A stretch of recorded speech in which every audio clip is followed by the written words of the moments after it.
All right, let's watch it now.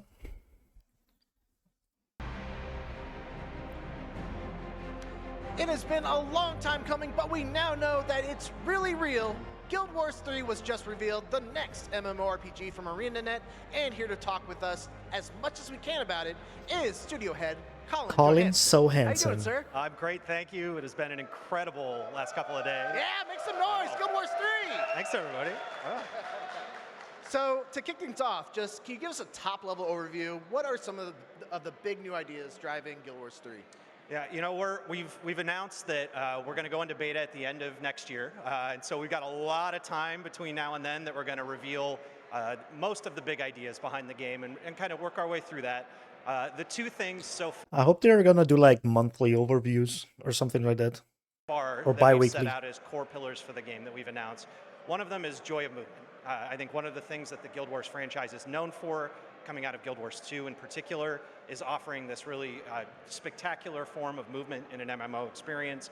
And we're really trying to push that even further with Guild Wars 3 and asking the question, can we take some of the elements that you would traditionally find in action games and bring those into multiplayer MMO experiences to create incredible new forms of joy of movement?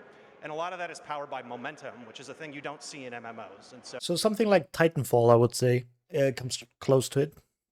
Maybe. so a lot of the movement in Guild Wars 3, your momentum transfers between all of the different things you do, which allows you to really express joy of movement in a unique way in an MMO.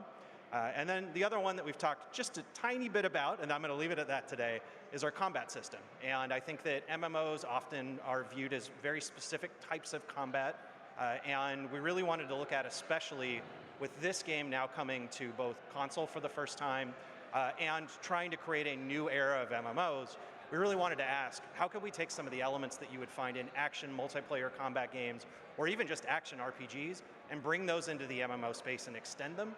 And so our combat system is really something very unique that extends out on some of those ideas as well. That's as much as I'm going to say right now. So I'm a bit scared of it because I think it's gonna be a combat system close to something like Black Desert Online, which I did not. I mean, the combat system is very good, but I didn't enjoy the game because the fights were boring. The PvE fights, at least. Um, so I'm a bit scared. I don't know. Also, like, I mean, they know how to do combat, right? It's not something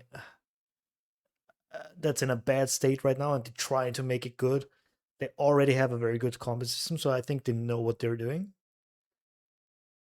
But it's gonna be very different to what we have right now, and I'm pretty sure not everyone is gonna enjoy it. It's what I said before. I think the game is gonna feel so different that people that really enjoy Guild Wars 2 are not gonna move over, or not at least fully. So I'm very interested to see how that's gonna look like. I'm pretty sure it's gonna be good, but I'm a little bit cautious how the game is gonna feel like. It's not gonna feel like Guild Wars 2. A little bit of a tease. So we got the trailer kind of looping here.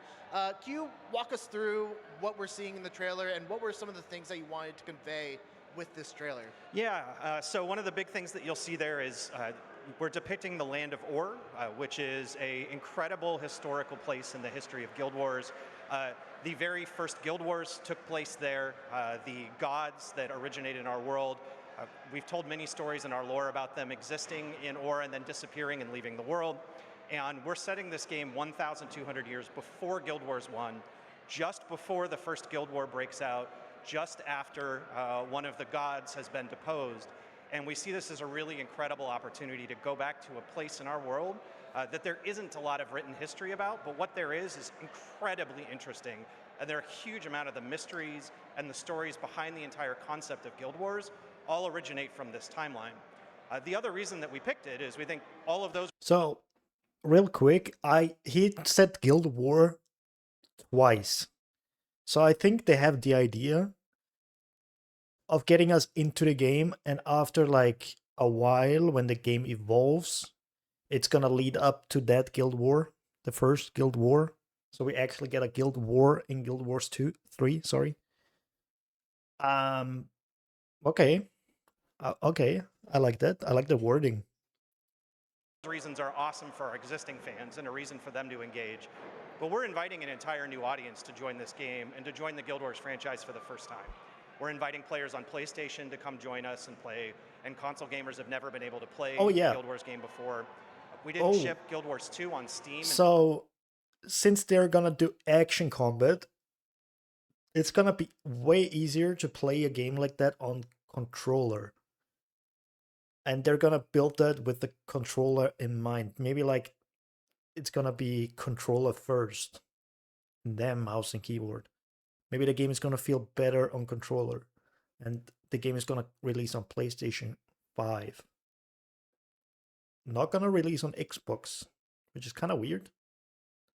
But I mean, maybe until the game releases, Xbox is gonna release a new console, and apparently the new console is gonna be very PC-like, much like a Steam machine, maybe. So I guess you will be able to play it. But as I said, the game is gonna feel very different, and there's gonna be quite a lot of people that are probably not gonna enjoy it that much. I don't know. It's all speculation right now. We're gonna see how it's gonna evolve, but yeah. I already talked to some people and they were skeptical about it, so. Until 10 years after launch, we're going to ship Guild Wars 3 on Steam on day one when we launch this time. And we really wanted to send a message out to everyone that this is a game for everyone to come play Guild Wars right now. And you don't have to have played 20 years of this franchise to understand what's going on in Guild Wars 3. Everybody is coming in on relative equal footing. There is just a small amount of recorded history about this timeline. And so all of our new players and all of our existing fans all get to discover the lore and the timeline and the stories all together. It's gonna be a good starting point. You start with Guild Wars 3, get all the new lore that didn't exist yet, and then you can play Guild Wars 1 and Guild Wars 2. It's probably gonna talk about that they're supporting all 3 games at the same time. Let's see about that. And because there's very little that's actually recorded, even though it is set 1,000 plus years in the past, there's an incredible amount of stuff for people to discover and find out and mysteries to unravel that we think is going to be compelling for everybody. And so you're seeing some little pieces here of Ore and some of the spirits that live in Ore, the gods that live in Ore, and those are just some little teases for more stories to come later. All right. So you guys are announcing an open beta in 2027. Oh, it's open beta. I know that's a long ways off. I mean, yeah, it's free to play, so details you can share about your approach to the gameplay this time around, in anticipation for that open beta? I appreciate that. I think I'll take that a little more high level and say one of the really unique things about arenanet is we have a very unique approach to making new games. And at most studios, when they start making a new game, they think about what is the gameplay that we want to have, what's the story we want to tell, what technology or cool feature do we want to base this game on, and especially in the case when you're making like part 2 or part 3 of a series, oftentimes the question is, what are all the things we're going to carry forward, and then the new feature we'll add to make it cool. And arenanet has never viewed making games that way. We start with player problems, and we make MMORPGs, so we start by asking, what are all the player problems and frustrations in the genre at this time? And back when we were making Guild Wars 1, one of the big ones was that every online game had a subscription fee. So we set out to make a game that would have no subscription fees, that anyone could play as much or as little as they want, and they could always play with their friends. When we set out to Which make is very Guild Wars 2, unintuitive for an MMORPG, I think. The scale of all these other games that were out at the time, and solve for the problems that existed in those types of games. And so we made a world where players don't get put in conflict with one another, where it's easy to play with other players, and other players actually make the game more fun. And starting with those player problems as our core means every one of our games is very, very different. They take place in Tyria, they draw from the same core lore, but they're on different timelines and they're very different game experiences. Oh, he said it's very different. It's a very different game experience. And I was speculating that Guild Wars 3 is gonna feel like Guild Wars 1, where you have like the MMO happens basically in hubs in cities, and like out in the world, it's more like a single player experience. I thought that Guild Wars 3 is gonna take the same approach, but maybe not, because he said every game is very different. So I don't know what their ideas are. I'm very, very, very interested, and I hope they're gonna talk about that soon. I know there's on Tuesday, so in like 3 days, in 2 days, There is going to be a live stream about Guild Wars 3. I hope they talk about new stuff that he's not talking about right now. Let's see. Very interested. Because they solve for different problems in the era of game that we're making it in. And we feel like right now, the genre that we make our game in the MMO genre, and we've consistently heard this from all of you too, that you feel like this genre is ready for something new, that it is stagnated, that we've all been playing the same games for the most part for over a decade. Yeah. And I think this is when arenet's at its best, when we challenge ourselves and say, let's go solve for the problems and innovate. And it's risky, it's a challenging thing to do. We could trip and fall flat on our face by trying to invent new ideas and then wrap our game around those. But I don't think game genres move forward unless people are willing to do that. And so we are going to fearlessly charge forward and try a bunch of new ideas. And we really hope people love them, and we're going to find out over the next couple of years. I fully agree. Not much confidence in their voice, I guess. That's crazy. Yeah, maybe it works, maybe it doesn't. It's at least very bold to try it, because Guild Wars 2 has such a dedicated fan base. Yeah, good luck. Agree. Now I want to go back to that the no subscription model point. But first, we actually have some exclusive artwork that came through. If we can pull that up, and if you can just kind of walk us through what. Okay. Holy. What's happening here? What's happening here? I can. So first off, kudos to Keikai, one of our incredible concept artists who made this piece early on in development. And this is really an inspiration piece going back to what are we trying to do with combat in this game. And I mentioned earlier one of our goals is to take elements you would traditionally find. Do I see this right? This guy's shooting ice arrows, making his arm icy, and then this guy's slashing through that ice arm, basically giving him invulnerability on that arm specifically, and then slashes for a critical hit or something like that. Do I see that right? Find more in action games and to try to figure out which of those can make their way into an MMO experience. We started from the very beginning having this game be playable both on a controller and mouse and keyboard, and challenged ourselves, can we make a combat system that feels awesome on both, which is generally not the case for MMOs. They tend to start as mouse and keyboard and then get ported to a controller later. And a lot of the great inspirations that we could find are single player RPGs or multiplayer RPGs, but not MMOs so much in that space. And so this concept art piece really is aspirational for us. So this is the type of experience we want to chase after. Can we make more action combat in a way that you wouldn't have seen in an MMO before? Going back that we have not seen before, so not like Black Desert Online, or maybe it's just marketing talk, I don't know. To that subscription model, the first Guild Wars was notable for being one of the only, if not the only, MMOs out there that didn't require a subscription. You're continuing that with Guild Wars 3, and I wonder, how does that influence how you build and design the game? It's a great question. I think you have to think about questions like that fundamentally from the very beginning as you construct your game. And I think we have a very long history at arenanet.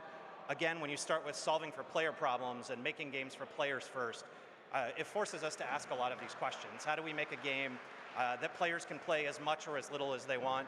I think there's a lot of challenges with the MMO space right now where there's a perception for players, and I'm sure many of you have felt this, of like, hey, somebody tries to tell you to go play this next great MMO, and your first reaction is, I don't have time for that. It's like a second job, and you have to basically give up a chunk of your life to engage with many MMOs. And I think that perception and solving for that perception is something that we've always wanted to continue to solve for at arenanet.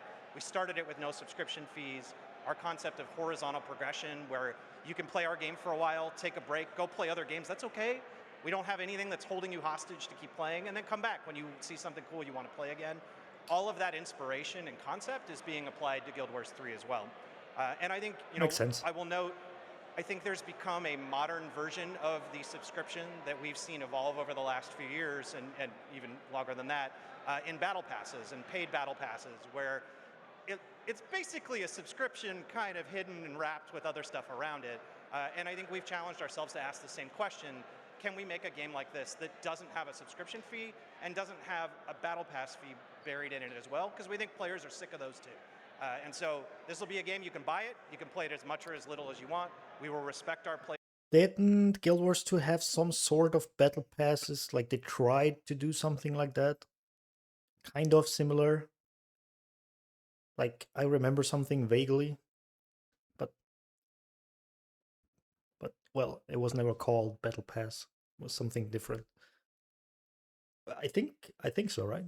Players' time, and if they love it, we'll have other stuff that they can buy from us in the future, but we're not going to hold their time hostage, and we want them to be able to go play other games. And hopefully, I would highly recommend they should go check out Guild Wars 2 and Guild Wars 1, because we just announced this weekend that we're going to keep supporting those far into the future as well. Well, there you go. Love to hear that. I have so many questions, but unfortunately... So, very sad that he can't ask his questions. So yeah, he said that they're gonna support all 3 games, and I think... I don't know. It's a lot. No one does something like that, to that degree. Other than maybe... Okay, no, I wanted to say Blizzard, but that's kind of like... I mean, to some degree. I think they want to do something like that, to some degree. But I'm a little bit scared because I felt like at some point, right around the time where they switched their expansion model, I felt like content didn't come out in the same... I don't want to say same quality, maybe, but it was like in scope, definitely. It wasn't the same as back in the days.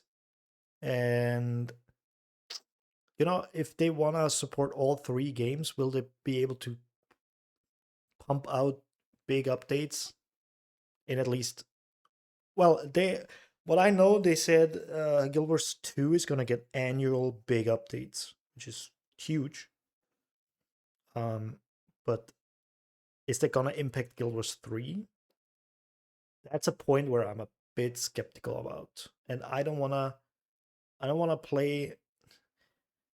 I do want to play, but I don't know. If there is content coming out like in Guild Wars 2, will I get bored? Because right now I feel like in Guild Wars 2, most of the content that comes out is the same, just basically the same piece, but in different colors. Right? And at some point, you've done all the colors. And it gets like tedious and not that fun. And I hope that that's going to change with Guild Wars 3. I mean, for the first few years, there's not going to be a problem, but later on, we're going to see. I mean, at some point, they're going to put Guild Wars 2 into full maintenance mode, I guess. I mean, yesterday, I think it was, they said 15 more years of Guild Wars 2. That's a commitment.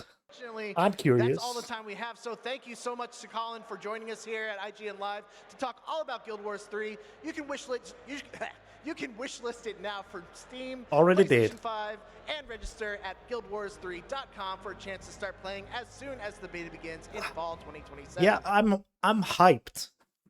I wasn't hyped for Guild Wars for so long. Like, I mean, I stopped around like 4 years ago, I think. Am I lying? 2 years ago? 3 years ago? I don't know. But like when they announced Guild Wars 3, I was like, I'm so back. Like, I'm ready. There's still so much to talk about. I try to gather a lot of information and then try to form a like complete opinion. Right now, it's just like there's not that much information. But yeah, I'm curious. I'm excited. It's finally exciting again, and that's what I said. When it starts to get exciting again, I'm gonna be back, and I'm excited. So I'm back. I'm playing Guild Wars 2 again. That's crazy. I didn't think about that. I thought I was a full-time Ashes of Creation enjoyer now. But that game, currently at least, is very dead. So yeah, didn't expect it, but I'm so back, and I have a lot of plans now. and I have to write down a lot of ideas because oof. But I love that interview, actually. I love that they're doing that right after revealing it, and there is no pause of like half a year minimum where they don't say anything about the game. Looking at you, Skyrim. Or Elder Scrolls, I mean. When was the trailer? Like 8 years ago?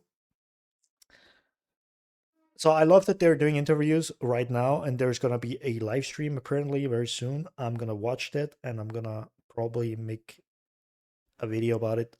I hope so. But yeah. We have so much more happening here around the summer of gaming, including interviews Very with the excited. director of Control Resident. So stay tuned to IGN Live.